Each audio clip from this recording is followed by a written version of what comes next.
everyone, welcome to Marketing 454 Advertising and Promotion. This is chapter 21. In this chapter, let's talk about the social, ethical, and economic aspects of advertising and promotion. Okay? The social aspects of that. Okay? These are the learning objectives. We're going to discuss various ethical perspectives on advertising and promotion, the social perspective of advertising and promotion, and to evaluate the social criticism of advertising, and the effect of advertising and consumer choice, competition, and prices, okay, affecting all of us, basically. Advertising. Right? There are people who are against advertising, right? There are people who are for advertising. There are proponents and opponents, okay? So what is the proponents' argument about advertising, okay? The proponents' arguments, they're saying that, hey, advertising provides information to consumers, okay? Giving information, right? Advertising encourages higher standard of living, okay? Advertising helps new firms enter a market. Right? Advertising creates jobs for the advertising industry. Right? Now, advertising promotes competition. That's what the proponents are arguing about for advertising. The critics of advertising argue that there's more propaganda than information, right? So more propaganda than information. Okay? Advertising creates consumer needs and thoughts. They create needs and thoughts. Yeah.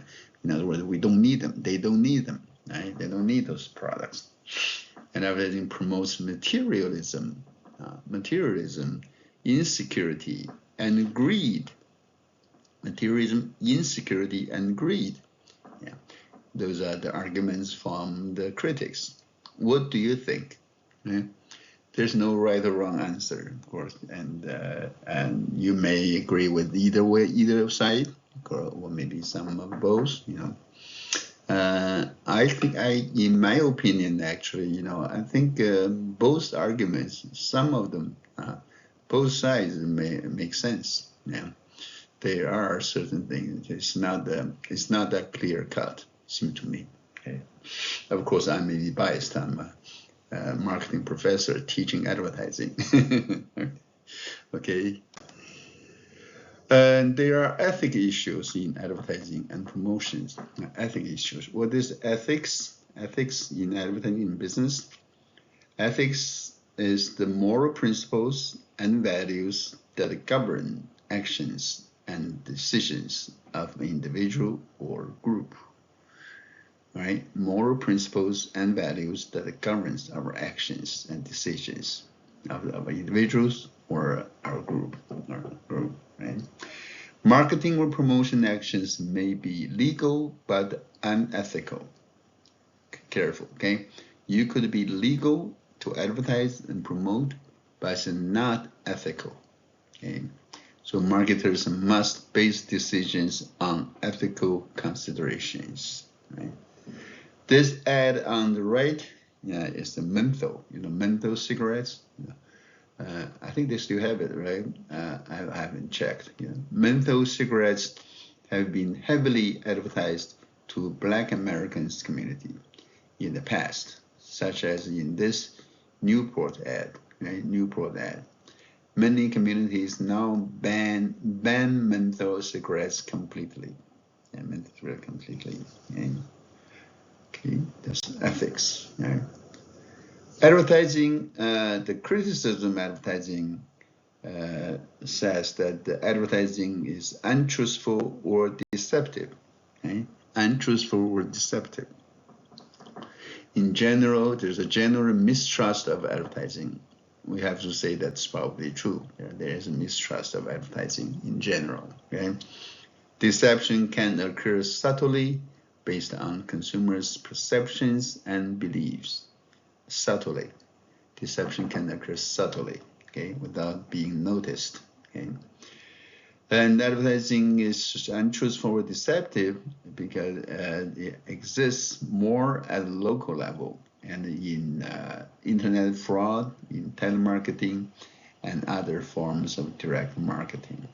Okay, so that's what the criticism says. Okay. Some argue that advertising is offensive or in bad taste. Offensive or in bad taste. Right? What are the sources of distaste?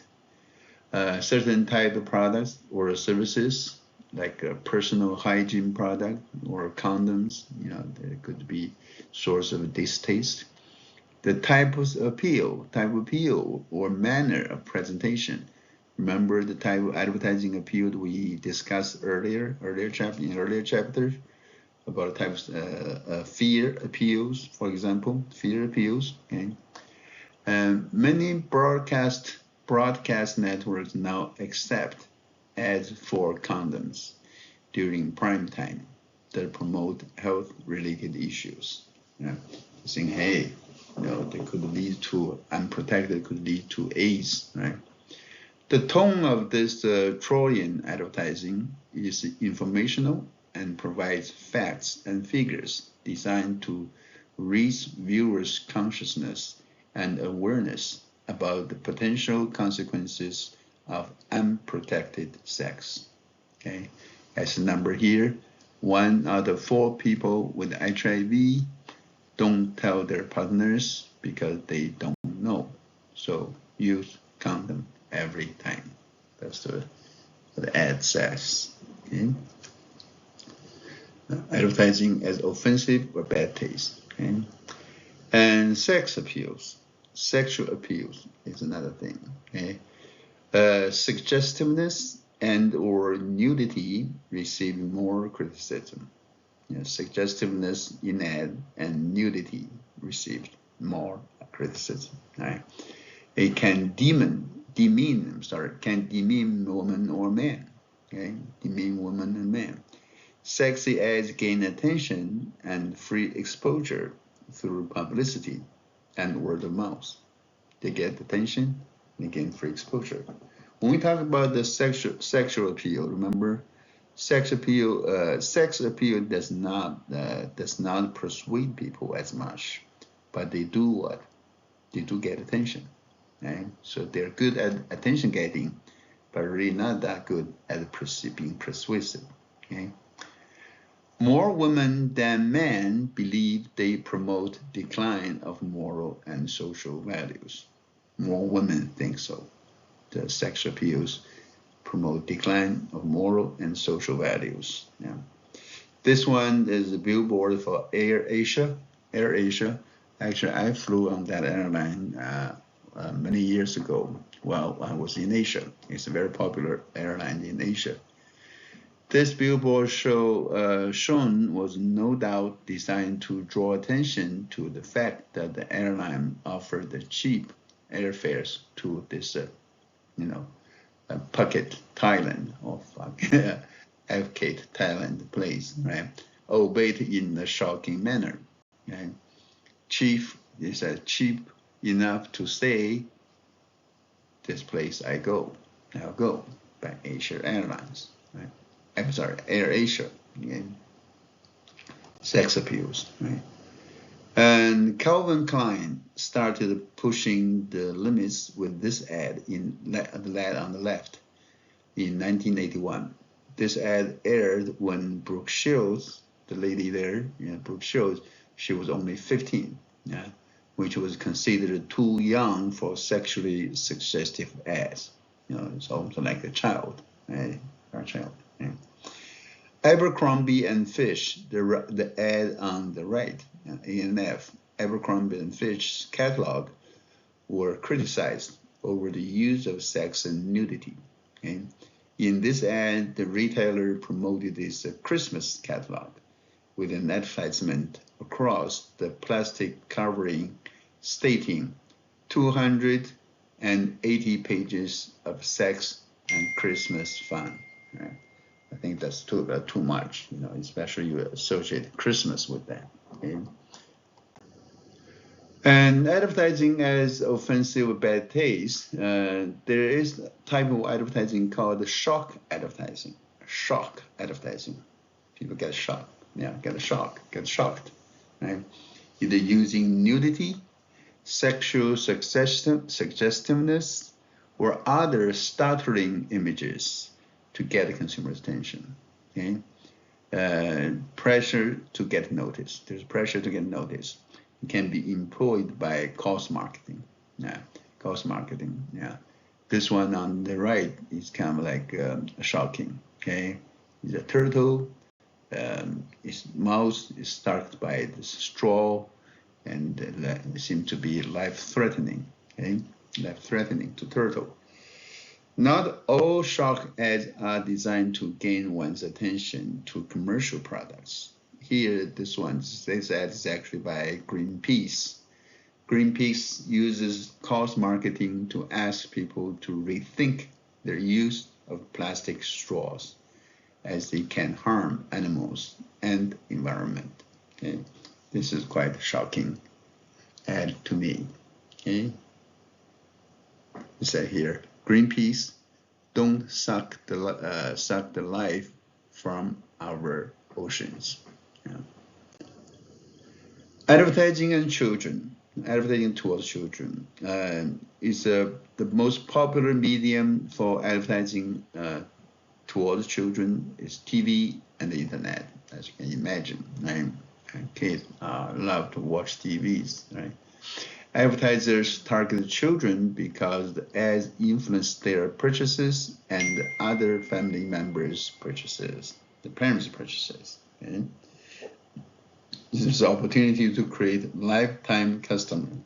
You know, once the child is hooked to this product, start using the product, like the product, they're going to use it, you know, for the rest of their lives, right? Rest of the life, become a lifetime customer. Okay?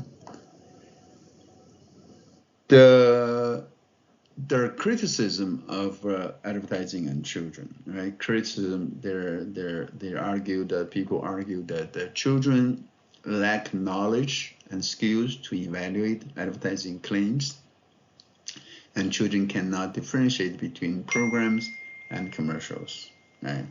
But proponents for advertising towards children argue that the children must deal with advertising, okay? Consumer socialization process. There's a consumer socialization process, acquiring skills needed to function in marketplace. Okay? And the existing restrictions are adequate in addressing this. There's a greater knowledge of the marketplace required for teens. That's their arguments, okay, for advertising on children. By young children protected also from commercials, influences by network censors and self-regulatory groups. There are network censors and self-regulatory groups that look at and watch on those children, ads, commercials on children, targeting children. There's a CRU, Commercial Alerts Parents' Bill of Rights, yeah. And there's increased attention over advertising in ever-fragmenting media landscape. And content of children's programming, especially violence. Okay? How marketers use the internet and social media to communicate with and sell to children. People are paying attention to that as well. Okay? Here is a commercial alerts Parents' Bill of Rights. Parents' Bill of Rights, consumer alerts, right? I'm not going to read that. You can read it. You can watch it. Okay. Social and cultural consequences of advertising. There's social and cultural consequences of advertising. Advertising influences and transmits social values. Think about that. Advertising can influence and can transmit social values, right? We got that information, we got a message, yeah, from advertisement. It helps, it shapes our values. Okay? We are influenced by that. Advertising agencies have a responsibility to consider the impact of advertising messages they create. They're communicating, they're educating, they're influencing people. So ad agencies have the responsibility to consider the impact of the message they create to be seen, read, heard by the consumers. Okay. And also advertising, there is a claim that advertising encourages materialism. Yeah, what is materialism? Materialism is a preoccupation with the material things rather than intellectual or spiritual concerns. Okay, you are attached to material things, not so strongly to intellectual or spiritual concerns. That's materialism. Okay. Advertisement that contribute to materialism by seek to create needs, the needs that you might otherwise not be really in need for. Now they create a need for you. Okay, surround consumers with the images of a good life, with a lot of material possessions. Okay? And that's what good life is about. That's what they say. Do you think so? Do you agree with that? They suggest product leads to contentment and happiness. If you have a lot of goods, a lot of products, a lot of things around you, material possessions, you're content and you're happy. Do you agree with that? Okay. Materialism, right? There are arguments favoring materialism. There's a Protestant ethic, stress hard work, individual effort, and initiative. They say they views accumulation of material possession as evidence of success. Okay? They believe that there is a positive economic impact and encouraging progress. Yeah.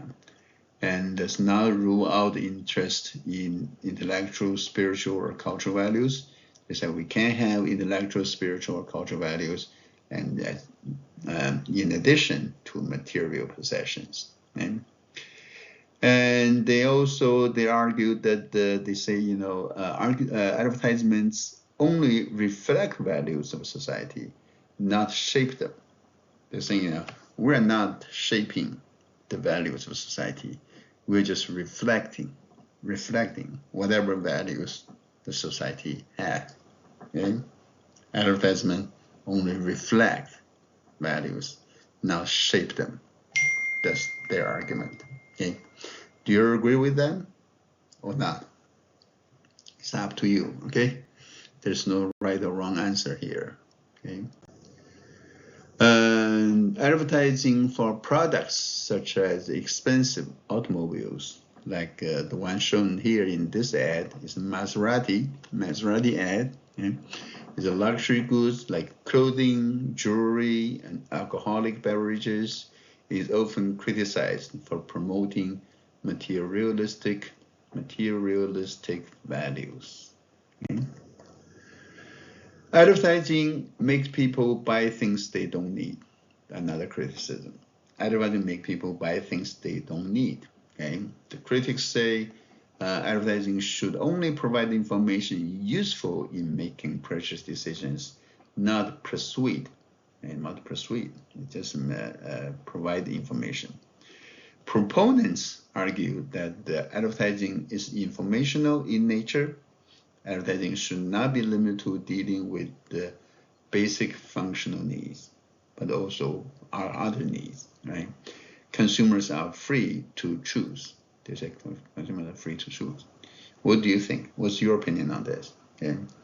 Or you are free to choose, but you should be careful, right? You should be rational, should be clear in mind, and you need to think through your priorities before you make that selection, before you choose that product. Okay, that's my advice to you. This is ad on the left. Ad on the left is the ad by American Association of Advertising Agencies, the AAAA, the 4 A's. They ask if advertising is a reflection of society or the other way around. Okay, it says, is advertising a reflection of society, or is a society a reflection of advertising? Okay, that's an interesting ad here. On the ad on the right, in this ad, the American Association of Advertising Agencies argues against the claim that advertising makes consumers buy things they don't need. Like they're showing this ad here, right? Despite what some people think, advertising cannot make you buy something you don't need. Like this woman, you know, she will not have the need for the shaving cream or razors, you know, even if you ask them to, right? You persuade them to. If they don't need, they're not going to buy. Okay? That's their argument. You have to say this is a very powerful ad and very convincing argument. Okay, well executed ad, at least, right? As to the social and cultural consequences of advertising, there is advertising and stereotyping. Advertising and stereotyping. Okay? And for women, for example, typically in the ad, you know, they are depicted as preoccupied with beauty, household duties, and motherhood. Okay? And decorative objects or sexually provocative figures. That was depicted as a woman. Okay? As starting to portray women realistically now and reflect their changing place in society nowadays. Okay? There's an example of that in this ad. Okay? This looks like a woman, you know, a successful professional business executive woman. Many advertisers now portray women in powerful roles, such as this ad from J.P. Morgan and Chase and Company. Okay? Different, definitely not the traditional role depicted. As to advertising and stereotyping, there are some stereotyping about African Americans and Hispanics. Typically, they are ignored. They were ignored in advertising. Okay, now there is increasing integration of them in the ads. Okay, advertisers are striving to increase the incidence of minority groups. Okay, and they want to avoid ethnic stereotyping. Okay, they develop advertising that has specific appeals to various ethnic groups. Okay, various ethnic groups. Advertising and media. Does advertisers influence or even control the media? Some people say, hey, the media is controlled by the advertisers or influenced by the advertisers. What do you think? Right? There is economic censorship. Media present biased views, biased news coverage in compliance with the advertiser. That's what they say. Okay? Media present biased news coverage in compliance with advertiser. Okay?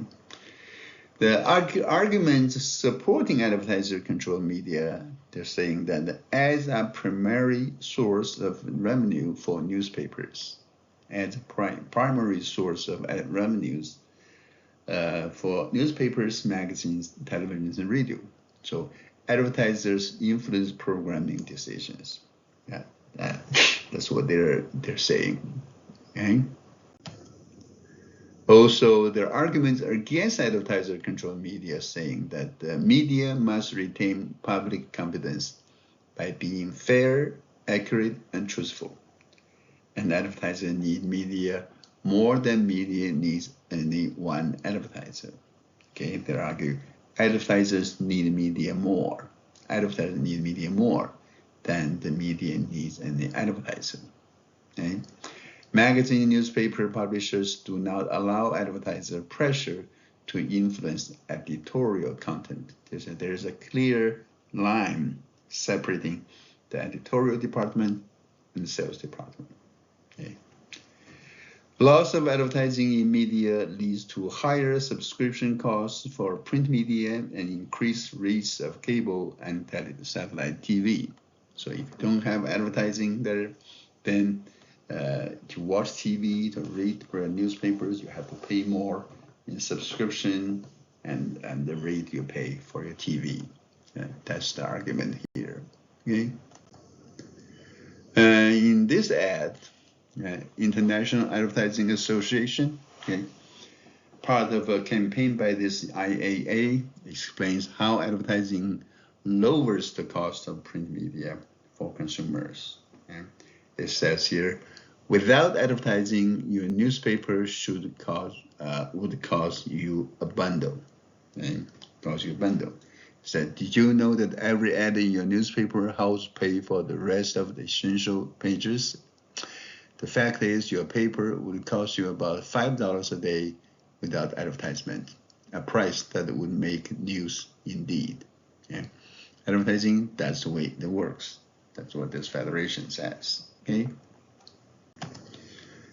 In this commercial, faces, right? The faces, and a teenager here is shown stealing money from his mother's purse. And the partnership at drugfree.org helps families address teen drug abuse. And that partnership for drug-free kids. And this ad here, this is Recycle Across American ad, Across America ad, showing the Sanja, the sea lion. The sea lion's name is Sanja, all right? Sanja. It's one example of a pro bono space donated by the media. It's free, right? Donated by the media. Right? It encourages recycling to protect marine wildlife. Okay? Marine wildlife. So the advertisers, the media, provide free space, okay, for this cause. Okay? Advertising's role in free market system. It makes the argument here is there's an economic impact of advertising, okay? And the advertising's role in free market system, it makes the consumers aware of products and services and provides information to make purchase decisions. Okay? And advertising encourages consumption and fosters economic growth. Okay? The critics view advertising as detrimental, though, and it leads to industrial concentration and higher prices. Okay? This advertisement on the right is an ad from Adweek. Adweek promotes the economic value of advertising by comparing the companies that continue to advertise as the old stars of branding. Old star branding, okay? Like baseball and baseball bat here. Okay? Effects on consumer choice. Okay? Advertising can help achieve the differentiation. That's our argument here, proponent argument. Right? Differentiation. Products or services of large advertisers perceived as unique or better than competitors.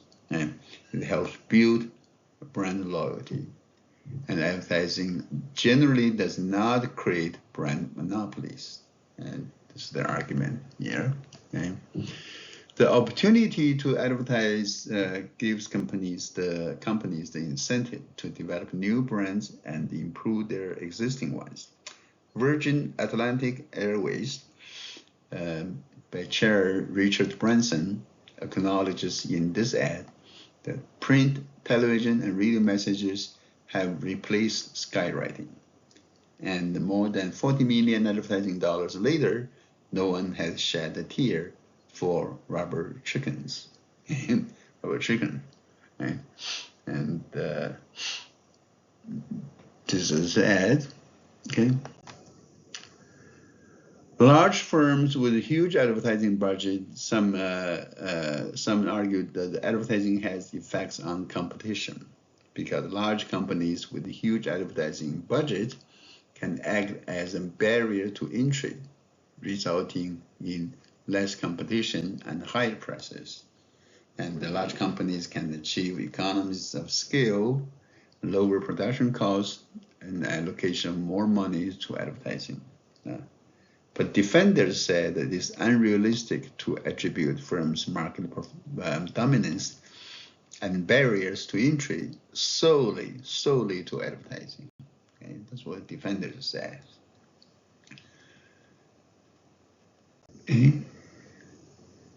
This is on this ad is ad by Spanx, right? The shapewear, yeah, the tight underwear, outwear, party wear, right?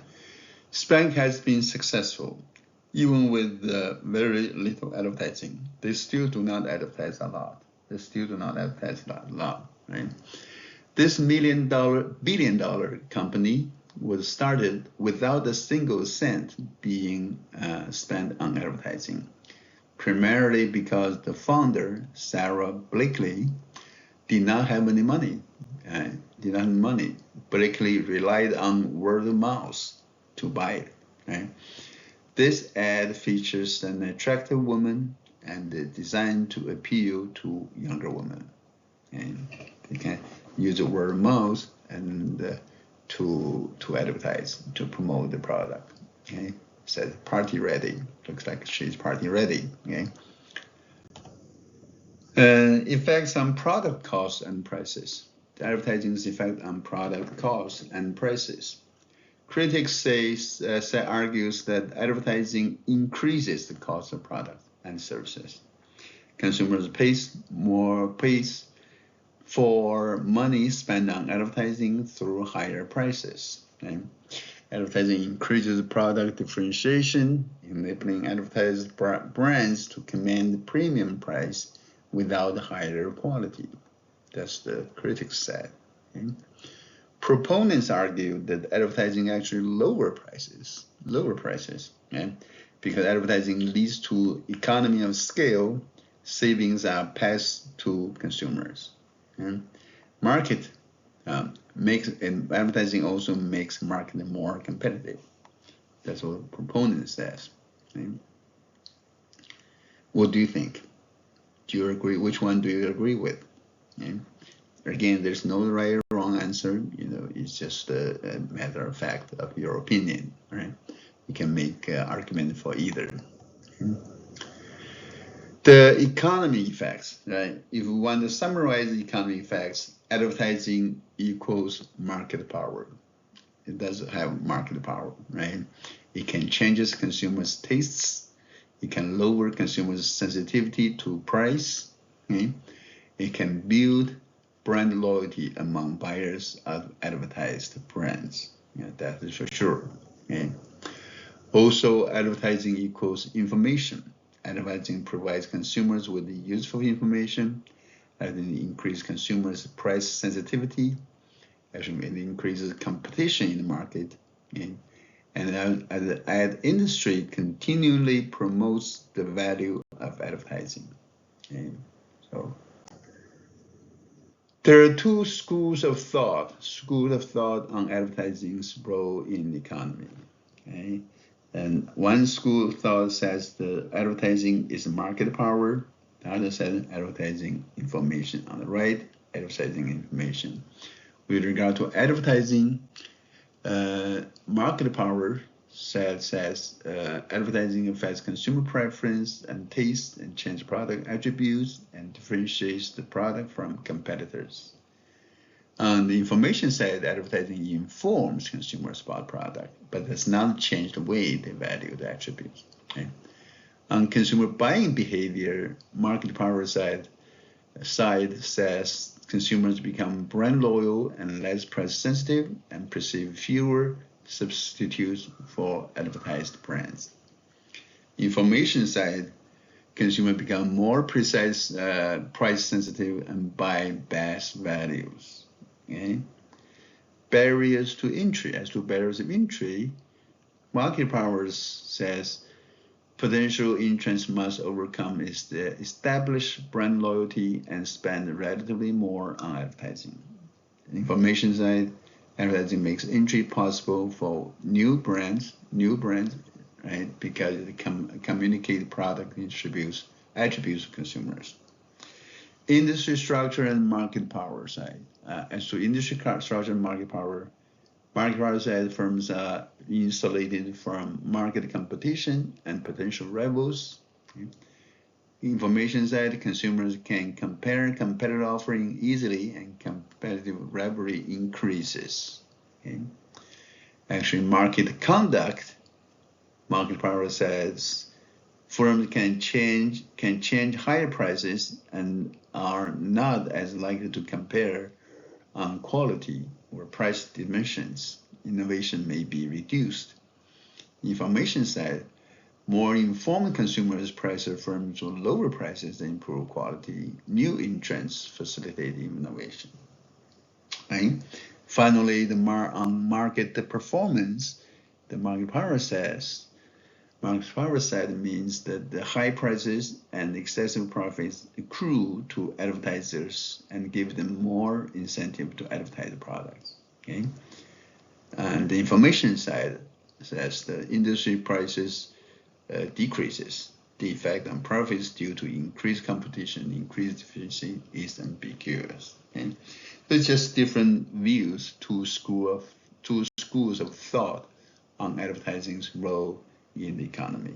Okay.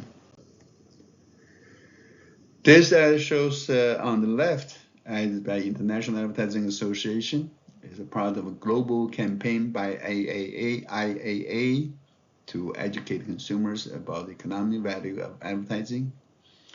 The IAF also, American Advertising Federation, promotes the value of advertising in building strong brands. In this case, Intel's brand, Pentium 4. Okay. You may have heard about a guy named Leo Burnett. Okay. Leo Burnett is a legend. He's a legendary figure. He's a former executive of advertisement, and he has his advertising agencies, I believe, still in operation. And his message on the positive effects of advertising. Of course, he's an advertising executive, right? This is what he says. I'm going to read it. Okay. To me, it means that if we believe to any degree whatsoever in the economic system under which we live, in the high standard of living and in high employment, advertising is the most efficient known way of moving goods in practically every product class. My proof is that the millions of businessmen have chosen advertising over and over again in the operations of their business. Some of the decisions may have been wrong, but they must have thought that they were right, or they would not go back to be stung twice by the same kind of bee. Okay? It's a pretty safe bet that in the next 10 years, many Americans will be using products and devices that no one in this room has even heard of.